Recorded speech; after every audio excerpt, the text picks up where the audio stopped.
Were you ever afraid of a homeowner with a gun? That's about the only thing I was truly afraid of.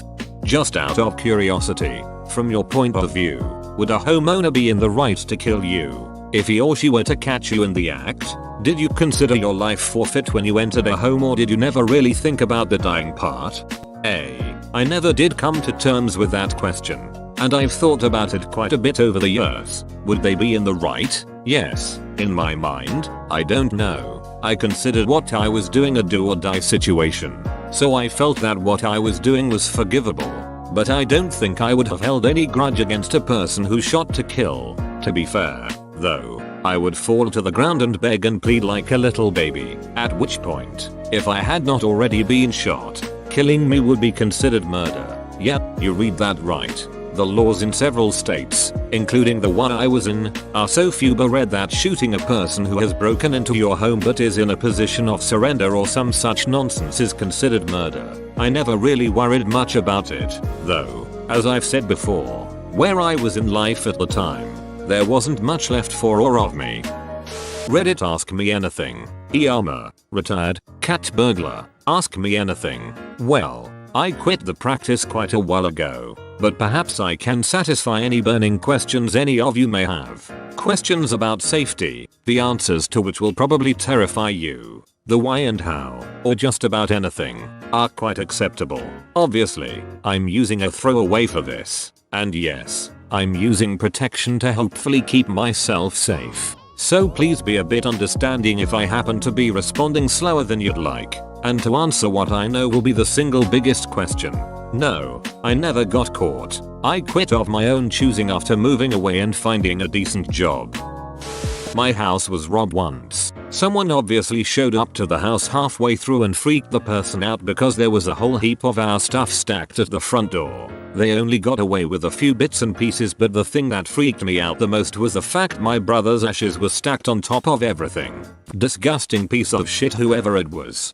Ashes. I have no clue why a person would go for that, unless the urn was of value. I would never have done such a thing. I even refused to steal wedding rings and wedding bands. It wasn't even an actual urn. We had only had them for 2 weeks, so they were still in the plastic box with a sticker on the front saying what they were. As weird as this is going to sound, I'm glad there are good burglars out there. How accurate is Home Alone? I actually tripped on toys once. The room's curtains were drawn and the light switch was not very close to the door. I didn't carry a flashlight. I made hits during the day and never really needed one. And when I went into the room, I stepped on and broke an old Dino Rider toy. Seeing that toy brought back a lot of memories, and felt worse for breaking that toy than I did for breaking into and robbing the house.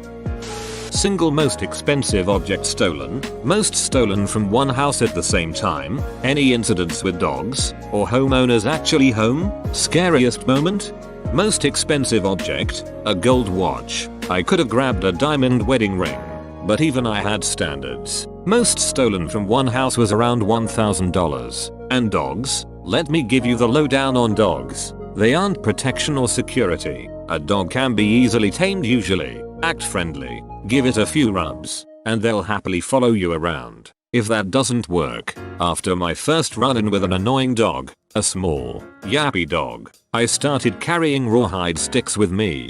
That stopped them very fast. Also, on the topic of dogs, if you want a security dog, get a small, loud dog that barks at almost everything. Big dogs may look scary, but considering most people don't like the chance of their dog turning on them, the dogs are either very tame or chained up. Small dogs, however, bark a lot. Those were the only ones I was ever worried about. Even then, as I said, a stick or two of rawhide and they were down for the count. Scariest moment? I tried climbing up on a deck roof to get in an open window and slipped. I caught myself, and I was only on the first floor roof, but my heart was pounding that entire hit as it had never been in any other. Apparently the best security animals are geese. Will start honking at anything and can't be bribed. The fact that a person had a flock of geese in their home to begin with would probably scare off most crooks. How close did you come to being caught in the act? Ever leave any incriminating evidence behind? The closest was passing by a police car as they were going to the house. I was a few blocks away at the time. I was never really close to being caught, but the question of it was always there. I would usually be in and out in under 5 minutes. Evidence? No. None that I can think of. I was never caught, so I guess I didn't leave anything incriminating. If I did forget something. Burglaries don't tend to be solved. It's just not worth the police's time. Unless the homeowner catches you in the act, or the police just happen to see you climb through the window, then you're likely to get away with it.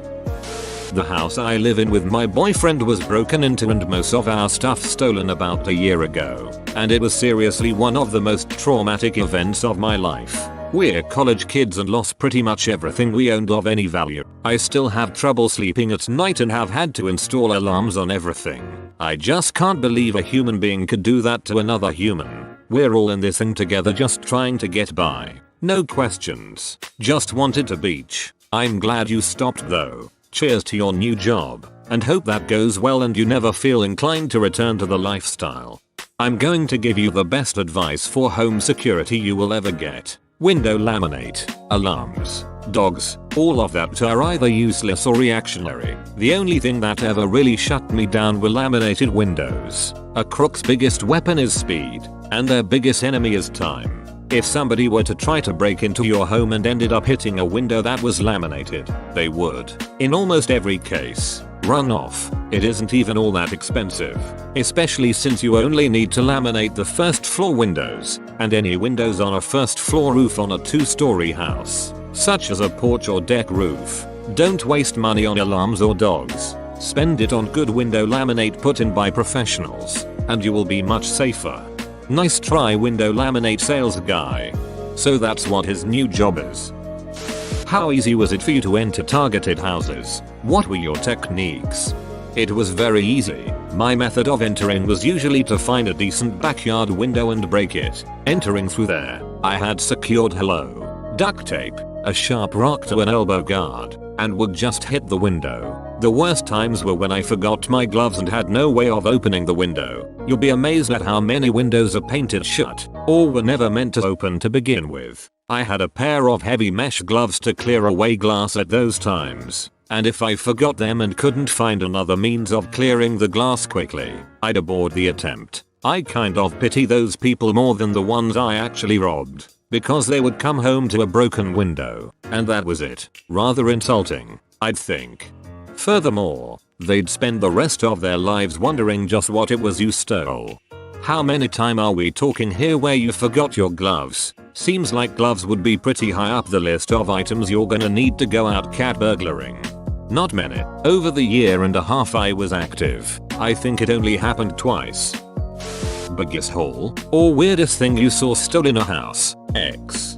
The weirdest thing I ever saw was somebody who apparently collected those wooden Indian statues from outside cigar shops. They had more than I cared to count. I cannot tell you how creepy it is to be in a house with those things lurking in the shadows, staring at you. That particular house actually scared me a bit, because I kept jumping, thinking the statues were a person. A statue would be in a random corner, and I would see it, and my heart would start racing. My biggest haul? Probably around $1,000. I never went for electronics, just quick and easy pornables or cash. What's quick and easy pornables, and where did you look for cash?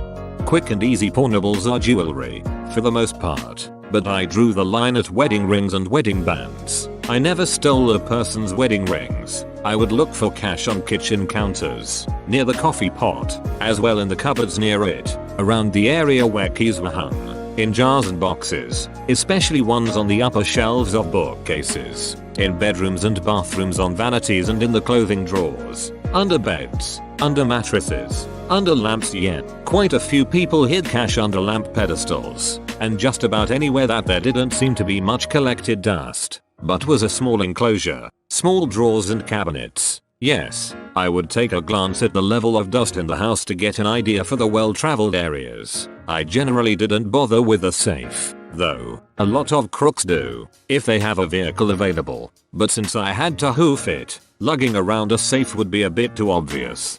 That's all? You master breaking into houses only to steal minor jewelry and change? I don't understand. How is this less than $1,000 worth risking your life record? He mentioned that prison was not a relatively great disincentive for him, as 3 meals a day and a place to sleep was more than he thought he would have been able to attain without stealing at that time. Exactly how many cats have you burgled? I've never burgled any cats, but if you count the dogs I bribed, it's probably in the 30-40 range. I never actually stole them, though, just bribed. We talkin' doggy treats or horse tranquilizers here, browski? Rawhide sticks. Actually, it was easy to fit quite a few in a pocket, and they would satisfy pretty much every dog. No kidding, my mom always told me, a dog's the best burglar alarm you'll ever have. Guess she was wrong. The best alarm you can have is a motion triggered hidden camera. I would suggest one that is embedded in a clock radio that records to an onboard SSD. Not many crooks are going to take what looks like a $10 alarm clock. Otherwise, for protection, get window laminate. That is one of the only true security systems that actually works. A hidden camera to catch your masked face? There's more information available than just the face, but the face is the biggest chance in catching a person. Height, weight, race, all of these are picked up by a camera, which can be a big help.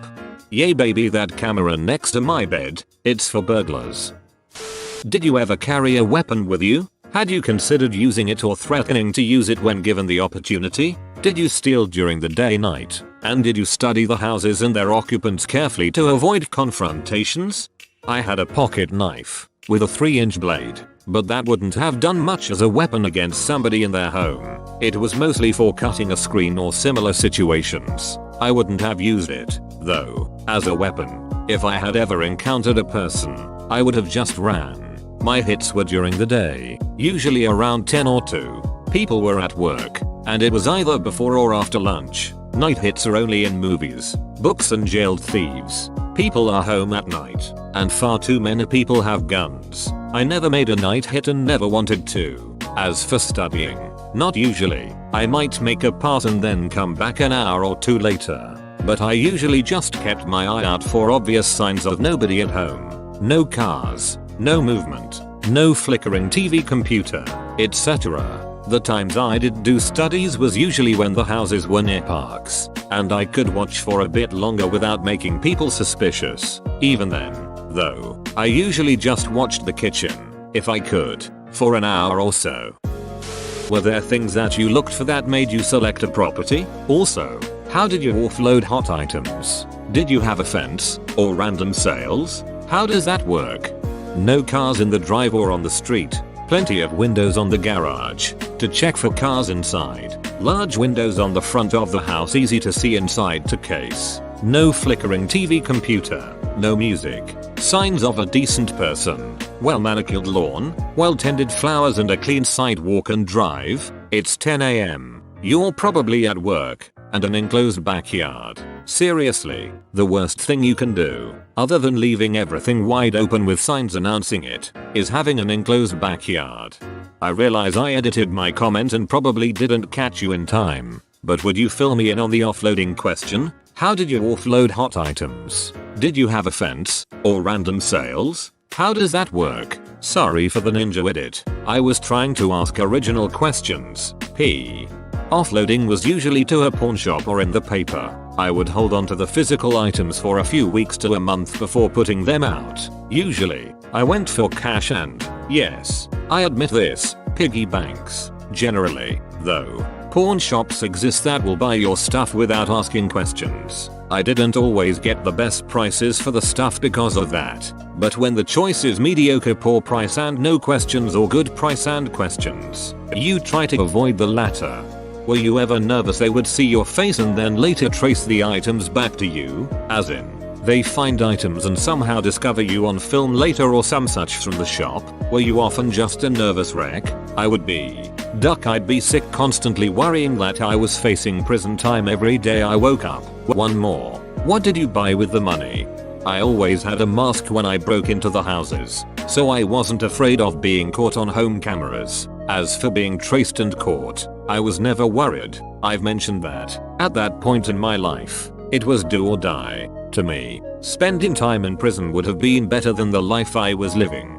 Prison gives you 3 hots and a cot. Meaning, 3 meals and a dry place to sleep. I was living in a slummish apartment at the time. Most of the money went to keeping myself alive. The rest I saved up until I could get out of that apartment and to a decent place where I was able to get an actual job.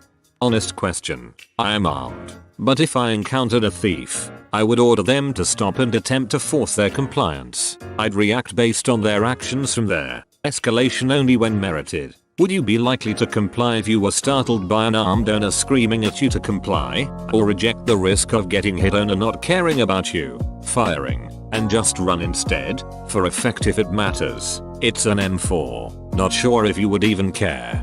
If they had a gun, I'd do exactly as they said. If it was a melee weapon, and they were not blocking the exit, I'd try to escape.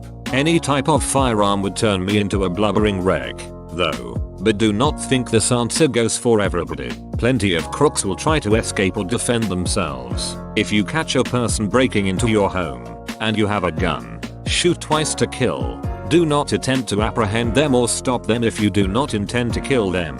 If you want to do that, just hide and call the police. If you are going to confront somebody who has broken into your home, you do so with only one conviction. One of us is leaving this house dead. Any other reaction to a confrontation is a fool's gambit. Whoa, you made it to the end? You're a ducking beast. Thanks for watching, mate. Make sure to smash that like button and subscribe for more high quality content.